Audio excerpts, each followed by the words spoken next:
रिसाला आहिनि डिफरेंट ही तालीम थी वियो ही सुरहाण थी वियो। सुरहाण जेको आहे उहो असांजे शौकत साहब खे घुर्बल हुयो, साईं जन अमेरिका में आहिनि। इन में तालीम बि रिसालो शिकारपुर मां ई निकिरंदो। उन में इहे तस्वीर मुख़्तलिफ़ तस्वीरूं ही जनाब गौस बख्श, मगर मूंखे ईअं थो लॻे आरिफ़ साहब लॻी रहियो आहे, बिल्कुलु चहिरा हिकु जहिड़ा था लॻनि जवानीअ में। हीअ आहे जनाब हबीबुल्ला मौला बख्श भुट्टो, तालीमी माहिर ऐं मशहूरु अदीब ऐं शाइर। ऐं ही उहे मैगज़ीन्स आहिनि।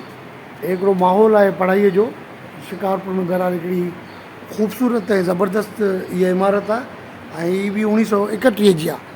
असां सां अनवर साहब जन वेठा आहिनि। साईं हबीबुल्ला साहब जी तस्वीर ॾिठी त मां चयुमि तव्हांजो उस्तादु रहियो आहे। हबीबुल्ला साहब ते थोरो असांखे कुझु मेमोरीज़ ॿुधायो। साईं हबीबुल्ला साहब असांजा मुंहिंजा त आइडियल टीचर रहिया आहिनि ऐं हू 8वीं क्लास में सिंधी पढ़ाईंदा हुआ ऐं तमामु सुठे नमूने सां पढ़ाईंदा ऐं हर सबक़ पढ़ाइण खां अॻु में उनजो तारुफ़ जेको आहे सो ॿुधाए पोइ वरी उहो सबक़ पढ़ाईंदा ऐं त पोइ उहो ज़हन नशीन थींदो। उहो रटेबाज़ीअ वारो तसवुरु ई न हुयो। ऐं साईं जी शख़्सियत बि तमामु हिकिड़ी मिसाली बहितरीनु शख़्सियत हुई।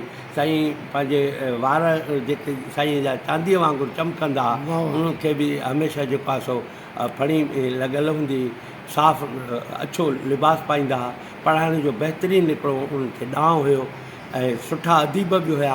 ऐं मुंहिंजा त ॼण जीअं मूं अर्ज़ु अॻु में कयो त मुंहिंजा मिसाली उस्ताद हुया। मूं उन्हनि मां काफ़ी कुझु सिखियो, ख़ासि करे सिंधी ॿोलीअ जे हवाले सां उन्हनि खां तलफ़ुज़ मां पंहिंजा दुरुस्त कया।